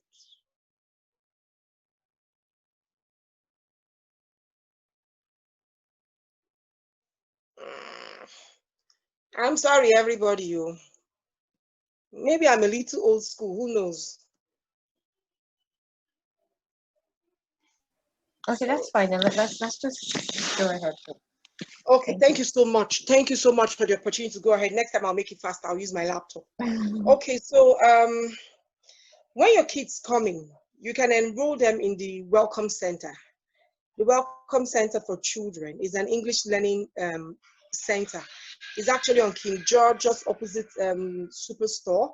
But sometimes you can register them from their schools. So in any public school, I think, yes, Welcome Center for Children, you registered them there. In that Welcome Center for Children, there's an English learning section where the kids are registered. Now, when these kids are registered, the government takes it upon themselves to follow through with your children. If your children have problems with English language learning, or if your children have problem with communication, they'll put these children through. And while at it, they'll give your kids some educational materials which they can go home and read, free educational materials. And these free educational materials also include, they'll give them personal laptops, they'll give them desktops, they'll give them iPad, educational materials. They also give them some bicycles and some other things to engage them during the summer. They also enlist your children in some free programs, especially when it comes to sports. Your children can be enlisted in swimming for free. Your kids can be enlisted in karate, taekwondo, whichever sports they really want. It's all government sponsored. You don't have to pay a dime. And then the whole family gets an opportunity to have a summer trip vacation. Now, you can only enjoy this benefits if you are less than 2 years in BC.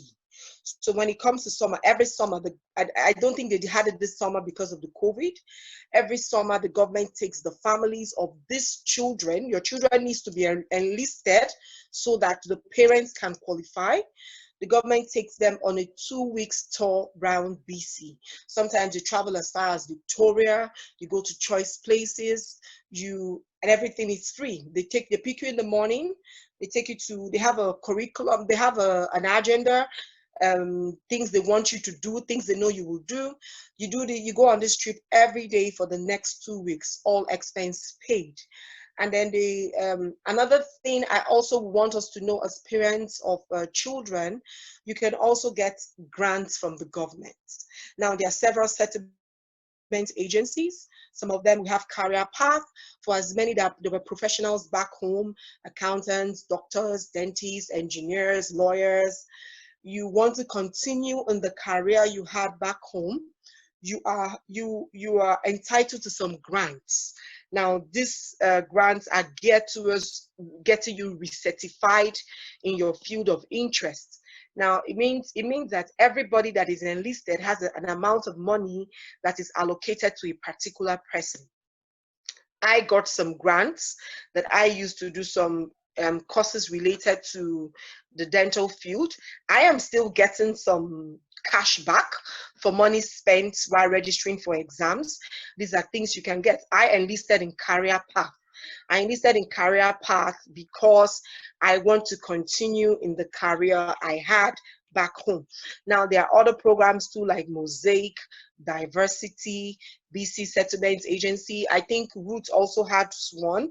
I think Ruth used Success or BC Settlement and Integration Services. I'm not so sure which one she used, but all these are programs that the government has for new immigrants, parents, well, I won't call them parents only, adults, new immigrants, where you can spend your money and you're refunded, or government pays directly for you in case you want to go to school or you just want to do the pass and practice and challenge the exams. You just apply. It's that simple. You apply, someone goes through your files, they see you are eligible, and they pay for you. The only thing you need is your IELTS. You don't necessarily need academics. The IELTS you use while you are doing your express entry, that will suffice. You need a resume or CV, whichever, a good resume. Those are the only two things they check. And even if your English is not good, which is almost impossible for everyone coming from Nigeria, they also have English courses that are being paid for that you can also attend. So I feel these things are important. As soon as you come in, register for one. And mind you, you can register for several settlement agencies. Nothing says you use one. Trust me, I registered for several. Anywhere Belefis is a road. If you think, oh, diversity offers this, go to diversity. Do what diversity has for you. If they say career path does this, move to career path. Do what career path has for you. There is no fine. There's no law that says you must use only one. And I always say, if it is free, why not use it? Why let it go? It's free. Somebody has paid for it. So come on, enjoy it. So some of these programs you can actually register before you land Canada or before you land BC. And as soon as you register, when you land, and whatever it is they have is not properly tailored for what you want, you can always change ship, move to the next one. It's that easy. There is no rocket science about it. If anyone has any question, I'm ready to answer. If not, thank you very much for your time. Thank you so very much. I just want everyone to know that the link for the recording of the program would be available to us. We'll get that on the Canaija.ca website. So sadly, we've come to the end of the program. It was packed full. It was insightful. I learned a lot personally. We thank you to everyone who stayed with us. Unfortunately, we were supposed to give the speakers a few more minutes for them to just give summary. but we've run out of time. Thank you to all the speakers again. Thank you, Rosalind, our guest speaker. Thank you, Ruth, and thank you, Oluchi, for taking the time to teach us, the lecturers on the topic childcare and education in BC.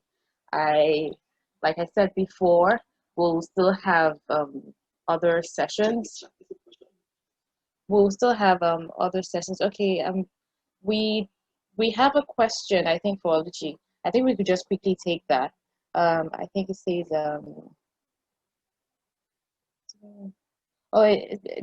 do any of these programs have support for autistic kids, and where can one go for that?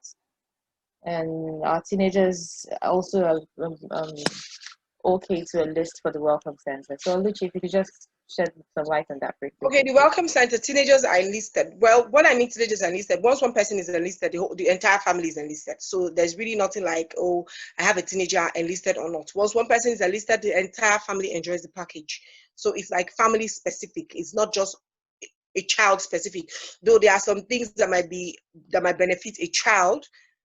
No one is going to give you a child's bicycle to ride. You know what I mean? So, but everyone is welcome. That is why it is a Welcome Center. Exactly. Everyone is welcome. Yes, that's it. And do you have any idea on the question if the agency has programs to support autistic kids?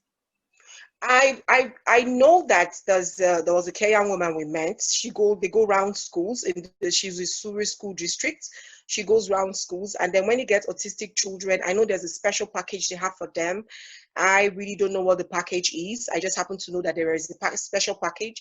I also know another lady that works with school districts. She is focused on children with autism and handicapped children.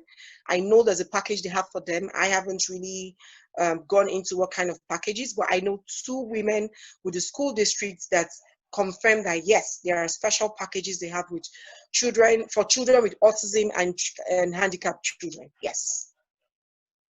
Okay, thank you. Okay, so we're just going to give Ruth Iyayi 2 minutes to share her personal experience, please. Oh, I thought we're done. Okay. Thank you, Oluchi. That was beautiful. Thank you, Rosalind. That was also really amazing. Thank you again, Sean, for putting this together. Rosalind and Oluchi already spoke about a lot more things. I would just like to add about having an energetic child. So personally, I also had the experience where the class teacher felt that my child was too hyperactive. And that seems to be a common trend amongst immigrant families or Nigerian families. And this child in question is actually a very calm child by Nigerian standards. So you can imagine my shock and my confusion. So to top on to what Oluchi said, it is very, very important that you show up. Always show up. Be known in your child's school. I know that for most immigrants who move here, you get just 2 weeks of vacation to start with. If it is possible to use your vacation day for a parents-teachers conference, please use it. Do not be absent. You have to be present. Your school teachers should know you. Your child's teachers should know you. The principal should know you. You need to make that effort. And you need to also realize that if you are not confident, it also affects your child. You as a parent, you need to be confident. Your child needs to know that they can trust you, that they can rely on you to put yourself forward for their own benefit. So it's very necessary that you shed that cloak of humility that we Nigerians have. You don't want to blow your trumpet. My sister, my brother, blow that trumpet. Because the people you're working with, that is the system. That is what is obtainable here in Canada. So you can't just remain in a shell and think that you're an island or you can do it on your own. It will be to the detriment of your child. Just show up, attend meetings, show up, make yourself known in the classroom. I'd like to mention that. And for people who are religious or you're faith-based, please pray. Pray over everything your child's teacher says. When I realized that what my child's teacher was saying wasn't really the scenario, it was just cultural differences. She didn't understand how to deal with a Black child. I had to tell her the power of words. I'm a strong and firm believer in the power of words. Do not sow words into my child's life. Do not sow negative words into my child's life. I don't want such to germinate and begin to bear fruit. So you also have to be able to stand in the gap spiritually for your children, send them off in the morning with strong words, help your children to have positive declarations, let them know what it means to have affirmations, train them up to be able to believe all of those things, and then they will be able to show those things. And when anything negative is said about your child, cancel it. It is not your passion. It is not your child's passion. If it is true, be objective, take emotions out of it, and find a solution. You have to work to find a solution. But if it is not true, cancel it. Do not let such words take root in the life of your children. And then Oluchi's, when she talked about the program that I worked with Immigrant Services Society. So you have different settlement agencies in Canada for people who move here. It's not only for people who move from Nigeria. I didn't move from Nigeria. I moved from the Middle East to Canada. But those settlement agencies are available for PRs and to permanent residents and a couple of other types of relocation methods. So reach out to them. It is free of charge. I once had to talk to someone who felt that they didn't want to use the settlement agency because it was free, and they were coming from a place where they came from very good jobs in their home country and things like that. Put all of that aside. You're coming to a new country. Do the best you can for yourself and for your family. The program that I went with is a program from ISS for tech professionals, because I'm in IT. So you have different bands depending on if you want to continue, what you want to continue your career in. And they were able to pay for my project management exam and my boot camp. So the lectures, all of the lectures that I attended, they paid for it, and the exam, they paid for it as well. When you move to a new country, you want to try and preserve your savings as much as possible. As long as you're not illegally accessing any services, please go ahead and make good use of it. Because the truth is, once you get that great job and you start working, you also would start paying that tax. So it's as if you're loading off of the system. So just access services that are available to you. Thank you so very much. We've come to the end of the program. So I'm just going to say again that we'll get back to each and every one of us on details concerning the next session, which is still going to be bordering around childcare and education. We'll be looking into issues of sexual orientation and gender identity. It's a broad topic, and our speakers didn't want to just gloss over that one. It's different from where we're coming from back home. So how we will help our kids to be able to manage this, and as well as probably, as in, train them better. Anyway, so we will be looking into these topics. And okay, at this point, I'd just like to say a big thank you again to everyone. Thank you to the organizer, Canaija. You guys are going to get the recording on Canaija. Thank you as well to our sponsor. Thank you to the Canadabraid wigs. And thank you as well to SpicyRepublic African Kitchen, yes. So Canadabraid wigs has offered to give a guest speaker, sorry to those speakers, but some next time, but a guest speaker a voucher. So yay, thank you. SpicyRepublic will definitely be giving all our speakers, a very lovely, with some of our yummy snack packs. Okay, so thank you once again, everyone, and see you next time. Thank you. Have a nice evening. Bye. Bye. Thanks, everyone. Thank you. Thanks for having us. Bye. Thank you. Bye.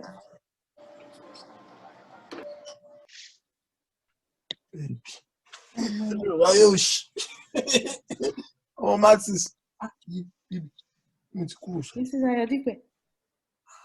Did you know? This is Ayodipe. This is Ayodipe.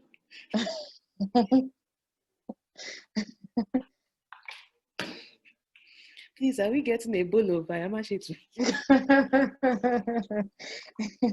Soon.